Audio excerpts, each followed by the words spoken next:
about ready to install a timing belt here.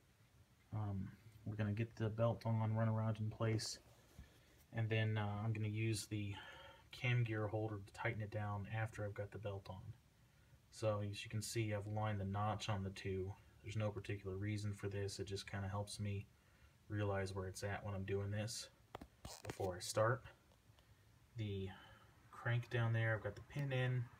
As you see, the timing mark off to the side here shows us that we're at 90 degrees after top dead center. These 4 bolt holes are straight up and down, even if it doesn't look like it right now. My water pump's installed, my idlers are installed, and once we get the belt on, we'll torque these things down with the timing gear holder. So let me start getting the belt on in place, and I'll show you what that looks like. So here you'll see the belt has been installed. I have it wrapped around the crank down there, around the injection pump. I'm up here, so you can see it turned back a little bit. It doesn't really matter. Those things don't need to be lined up. They really don't mean anything at all. And I've got my tensioner on loosely. So what I'm going to do is hold my tensioner up against the block, and then because this belt can pull and move back, I'll pull the tension through, and that'll give me a good bit of slack to get that bolt started. But I do need to hold the tensioner up, and then I need to try to screw this bolt in by hand. Since it's a two-handed process, I don't think we'll really have a good shot for it, but I'll see if I can set this up where you see it easily. So this may not be the best angle to see anything at, but I'll try to demonstrate. So I'm going to pull this up, put the tensioner about where it needs to be, hold it in place, and then I'm going to pull it back a bit, and again, push the tensioner up.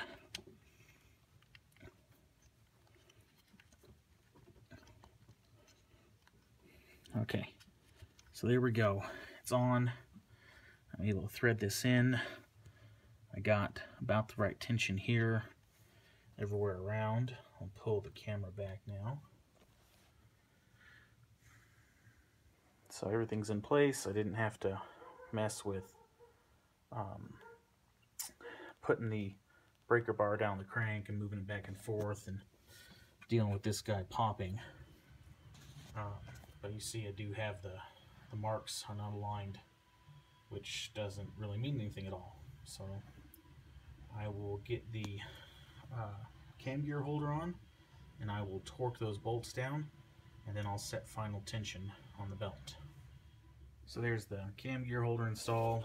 As you can see, I have run it on in. It's holding on the teeth. I went ahead and ran in the tensioner bolt, so it's up snug. It's not torqued down yet, and the tension's not set. But I do need to put the torque on these guys, so I'll get those tightened up, and then I'll get the belt tensioned. Alright, so the belt is on. It's not fully tensioned yet. As you can see, it's loose, but we do have it on the whole way around. Right now I do still have the pins in place, but once I have the permanent tension set, I will unscrew those, and the timing belt timing will be done. Alright, so everything's back in. It's been tensioned. Here's the tensioner. If you see, there is the spring back there is in the notch of those 2 holes. I torqued down the bolt. So right now the tension's set. I'm going to remove my cam locking pins from either side, and then I'll turn it over by hand a couple times, make sure everything feels good, and then I'll start it up and let it run for 10-15 seconds, and then I'll recheck the tension on the belt because it'll run through and it may pull things around a little bit. So we'll just let it cycle through, let the tension equalize around the whole thing, and then reset the tension and call it good. So here I went and I turned it by hand with a ratchet. As you can see, I've lost a little bit of my tension.